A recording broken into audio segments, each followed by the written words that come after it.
September 25 world lung day, ലോക ശ്വാസകോശ ദിനം. വർദ്ധിച്ചു വരുന്ന എയർ പൊല്യൂഷൻ, വായു മലിനീകരണം, സ്മോക്കിംഗ്, അതുപോലെ ജോലി സ്ഥലങ്ങളിലെ വിഷവാതകങ്ങൾ ശ്വസിക്കേണ്ടി വരിക, അതുപോലെ പുകപടലങ്ങൾ നിറഞ്ഞ സാഹചര്യങ്ങളിൽ ജീവിക്കേണ്ടി വരിക. ഇങ്ങനത്തെ കണ്ടീഷൻസ് നമ്മുടെ ലങ്സിന്, ശ്വാസകോശത്തിന് കൊടുക്കുന്ന സ്ട്രെയിൻ വളരെ വലുതാണ്. അതുകൊണ്ട് തന്നെ ഈ കാലത്ത് ശ്വാസകോശവുമായിട്ട് ബന്ധപ്പെട്ട് നിൽക്കുന്ന രോഗങ്ങൾ കൂടി വരികയാണ്. സോ എങ്ങനെ നമുക്ക് ശ്വാസകോശവുമായിട്ട് ബന്ധപ്പെട്ട രോഗങ്ങളെ പ്രിവെൻറ്റ് ചെയ്യാം, പ്രതിരോധിക്കാം, അതുപോലെ തന്നെ എങ്ങനെ നമ്മുടെ ലങ്സിനെ, ശ്വാസകോശത്തെ ആരോഗ്യകരമായിട്ട് സൂക്ഷിക്കാം എന്നതിനെ പറ്റിയുള്ള ഒരു അവയർനെസ് വേൾഡ് വൈഡ് പ്രൊവൈഡ് ചെയ്യുവാനാണ് സെപ്റ്റംബർ 25 എന്ന ഈ ഒരു ദിവസം മാറ്റിവെച്ചിരിക്കുന്നത്. നമ്മുടെ ലങ്സിൻ്റെ ആരോഗ്യവുമായിട്ട് ബന്ധപ്പെട്ട് എന്തൊക്കെ കാര്യങ്ങൾ നമുക്ക് ശ്രദ്ധിക്കാം. ഒന്നാമതായിട്ട് സ്മോക്കിംഗ് ക്വിറ്റ് ചെയ്യുക. നിങ്ങൾ സ്മോക്ക് ചെയ്യുന്ന ഒരു വ്യക്തിയാണെങ്കിൽ, പുക വലിക്കുന്ന ഒരു വ്യക്തിയാണെങ്കിൽ അത് കംപ്ലീറ്റ്ലി നിർത്തുക. COPD, chronic obstructive pulmonary disease, അതുപോലെ തന്നെ ലങ് ക്യാൻസർ മുതലായ ഒത്തിരി രോഗങ്ങൾക്ക് ഏറ്റവും പ്രധാനപ്പെട്ട ഒരു കാരണമാണ് ഈ പറയുന്ന സ്മോക്കിംഗ് എന്ന് പറയുന്നത്. ശരീരത്തിലെ ഒട്ടുമിക്ക എല്ലാ രോഗങ്ങൾക്കും ഒരു റിസ്ക് ഫാക്ടറാണ് സ്മോക്കിംഗ് എന്ന് പറയുന്നത്. ഒരു തവണ സിഗരറ്റ് ബേൺ ചെയ്യുമ്പോൾ ഏകദേശം 7000-ലധികം കെമിക്കൽസ് പ്രൊഡ്യൂസ് ചെയ്യുന്നു എന്നാണ് പഠനങ്ങൾ പറയുന്നത്.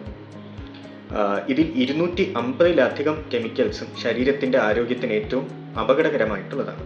70-ലധികം കെമിക്കൽസ് ക്യാൻസറിലേക്ക് നയിക്കുന്നതാണ്. സോ നിങ്ങൾ സ്മോക്ക് ചെയ്യുന്ന ഒരു വ്യക്തിയാണെങ്കിൽ സ്മോക്കിംഗ് കംപ്ലീറ്റ്ലി ക്വിറ്റ് ചെയ്യുക. സ്മോക്കിങ്ങിൻ്റെ അഡിക്ഷനായിട്ട് മാറിയിട്ടുള്ള ഒരു വ്യക്തിയാണെങ്കിൽ ആ അഡിക്ഷൻ അവോയ്ഡ് ചെയ്യാനായിട്ട് ഇന്ന് ഒത്തിരി മാർഗങ്ങൾ ഉണ്ട്, അത് ഫോളോ ചെയ്യുക. സ്മോക്കിംഗ് തുടങ്ങിയിട്ടില്ലാത്തൊരു വ്യക്തിയാണെങ്കിൽ ഒരിക്കലും അത് തുടങ്ങാതിരിക്കുക. രണ്ടാമതായിട്ട് സെക്കൻഡ് ഹാൻഡ് സ്മോക്ക്. സ്മോക്കിങ്ങിനെ പോലെ അപകടകരമായിട്ടുള്ള മറ്റൊന്നാണ് സെക്കൻഡ് ഹാൻഡ് സ്മോക്ക് എന്ന് പറയുന്നത്. എന്താണ് സെക്കൻഡ് ഹാൻഡ് സ്മോക്ക് എന്ന് പറയുന്നത്? അതായത് നമ്മുടെ തൊട്ടടുത്ത് നിൽക്കുന്ന ഒരു വ്യക്തി, അയാൾ പുക വലിക്കുന്ന ആ പുക നമ്മൾ ശ്വസിച്ചിട്ട് നമ്മിലുണ്ടാകുന്ന ആരോഗ്യ പ്രശ്നങ്ങൾ. ഇപ്പോൾ തൊട്ടടുത്ത് നിൽക്കുന്ന ഒരു വ്യക്തി പുക വലിക്കുകയാണെങ്കിൽ 2 തരത്തിലുള്ള പുക അവിടെ നിന്ന് ഉണ്ടാകുകയാണ്. അതായത് ഒന്ന്, അദ്ദേഹം വലിക്കുന്ന ആ സിഗരറ്റിൻ്റെ അറ്റം എരിയുമ്പോൾ ഉണ്ടാകുന്ന പുകയും, അതുപോലെ തന്നെ അദ്ദേഹം വലിച്ചിട്ട് പുറത്തേക്ക് വിടുന്ന പുകയും. ഇത് രണ്ടും തൊട്ടടുത്ത് നിൽക്കുന്ന ഒരു വ്യക്തി ശ്വസിക്കുമ്പോൾ അയാളിൽ ഒത്തിരി ആരോഗ്യ പ്രശ്നങ്ങൾ ഉണ്ടാക്കുന്നു, പ്രത്യേകിച്ച് കുഞ്ഞുങ്ങളിലും അതുപോലെ പ്രായം കൂടിയവരിലും. അതുകൊണ്ട് തന്നെ പൊതുസ്ഥലങ്ങളിൽ പുക വലിക്കാതിരിക്കുക, അതുപോലെ തന്നെ പുക വലിക്കുന്ന ഒരു വ്യക്തിയുടെ അടുത്ത് നിൽക്കാതിരിക്കുക. മൂന്നാമതായിട്ട് എയർ പൊല്യൂഷൻ, വായു മലിനീകരണം.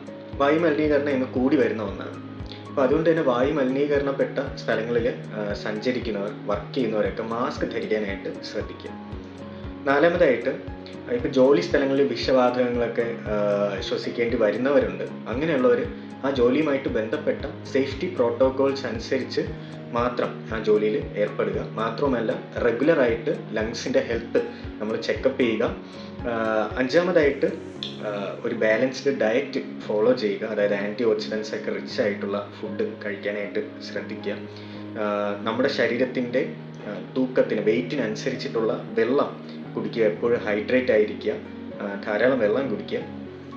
അതുപോലെ എക്സർസൈസ് എന്ന് പറയുമ്പോൾ കോമൺ ആയിട്ടുള്ള എക്സർസൈസും ഉണ്ട്, അതുപോലെ ബ്രീത്തിങ് എക്സർസൈസുകളും ഉണ്ട്.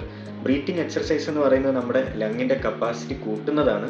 സോ മാത്രമല്ല, നമ്മൾ മോർണിംഗ് ഒക്കെ ഈ ബ്രീത്തിങ് എക്സർസൈസ് ചെയ്തു കഴിഞ്ഞാൽ ആ ഡേ ഒരു ഫ്രഷ്നെസ് നമുക്ക് ഫീൽ ചെയ്യും. ഒരു ദിവസം തുടങ്ങുന്നത് മുതൽ തന്നെ നമുക്കൊരു ഫ്രഷ്നെസ് ഫീൽ ചെയ്യും. ബ്രീത്തിങ് എക്സർസൈസ് വളരെ നല്ലതാണ്, അത് നമ്മുടെ ലങ്സിൻ്റെ കപ്പാസിറ്റി കൂട്ടുന്നതാണ്. അതുപോലെ തന്നെ കോമൺ ആയിട്ട് നമ്മുടെ ശരീരത്തിന് ആവശ്യമായിട്ടുള്ള വ്യായാമങ്ങളെല്ലാം നമ്മുടെ ലങ്സിന് നല്ലത് തന്നെയാണ്. എപ്പോഴാണ് ലങ്സുമായിട്ട് ബന്ധപ്പെട്ടിട്ടുള്ള പ്രശ്നങ്ങൾക്ക് ഒരു ഡോക്ടറിനെ സമീപിക്കേണ്ടുന്നത്?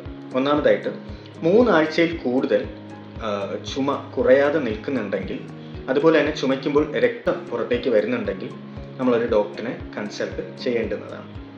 രണ്ടാമതായിട്ട് നമ്മൾ കുറച്ച് ദൂരെ നടക്കുമ്പോൾ അല്ലെങ്കിൽ പടികൾ കയറുമ്പോൾ, സ്റ്റെയർ കയറുമ്പോൾ ഒക്കെ നമുക്ക് ശ്വാസ തടസ്സം അനുഭവപ്പെടുന്നുണ്ടെങ്കിൽ, ശ്വാസം എടുക്കാനുള്ള ഒരു ബുദ്ധിമുട്ട് അനുഭവപ്പെടുന്നുണ്ടെങ്കിലും ഒരു ഡോക്ടറിനെ കാണേണ്ടുന്നതാണ്.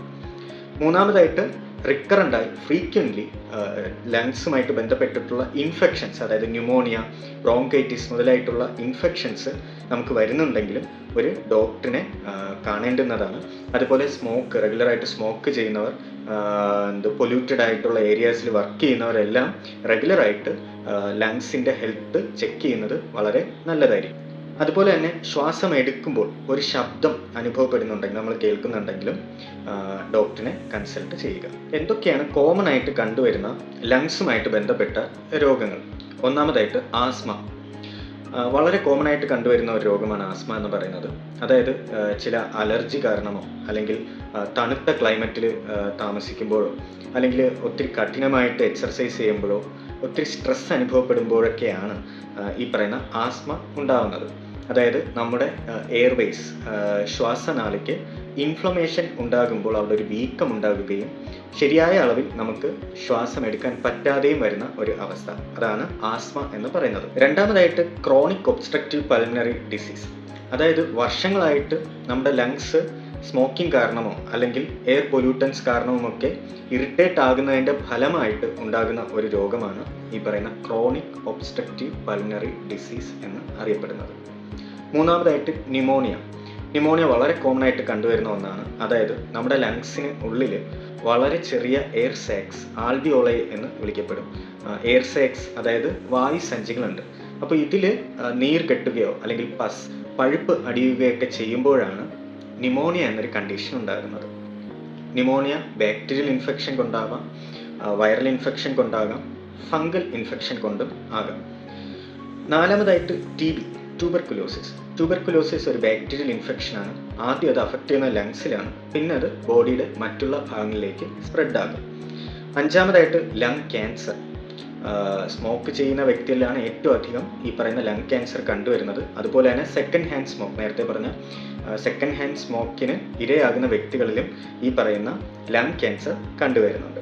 അതുപോലെ തന്നെ പൾമണറി ഫൈബ്രോസിസ്, അതായത് നമ്മുടെ ലങ്സിലെ കോശങ്ങളിൽ സ്കാർസ് ഫോം ചെയ്യുന്നു അല്ലെങ്കിൽ കട്ടിയായി പോകുന്നു. അത് കാരണം ഓക്സിജന് ബ്ലഡിൽ ലയിക്കാൻ പറ്റാത്ത ഒരു അവസ്ഥ, അതാണ് പൾമണറി ഫൈബ്രോസിസ് എന്ന് അറിയപ്പെടുന്നത്. തുടക്കത്തിൽ പറഞ്ഞ കാര്യങ്ങൾ ശ്രദ്ധിക്കുമ്പോൾ തന്നെ ഈ പറഞ്ഞ രോഗങ്ങളോട് ചേർത്ത് നിൽക്കുവാനായിട്ട് നമുക്ക് സാധിക്കും. മാത്രമല്ല ഈ രോഗങ്ങൾ ഏതെങ്കിലും ഉണ്ടെങ്കിൽ അത് നേരത്തെ തിരിച്ചറിയുന്നത്, ഏർലി ഡയഗ്നോസിസ്, അത് ഫലപ്രദമായിട്ടുള്ള ചികിത്സ ലഭിക്കുന്നതിനും ഇടയാകും. ഏറ്റവും പ്രധാനമായിട്ട് സ്മോക്ക് ചെയ്യുന്നവരുണ്ടെങ്കിൽ സ്മോക്കിംഗ് ക്വിറ്റ് ചെയ്യുക. അത് ഒത്തിരി രോഗങ്ങളിൽ നിന്ന് നമ്മുടെ ലൈഫിനെ സേവ് ചെയ്യും. ഈ വർഷത്തെ തീം പറയുന്നത് പോലെ ഹെൽത്തി ലങ്സ് ഹെൽത്തി ലൈഫ്, അതായത് ആരോഗ്യകരമായിട്ടുള്ളൊരു ശ്വാസകോശം നമുക്ക് സംരക്ഷിക്കാം, ആരോഗ്യകരമായിട്ടുള്ളൊരു ജീവിതം നമുക്ക് നയിക്കാം.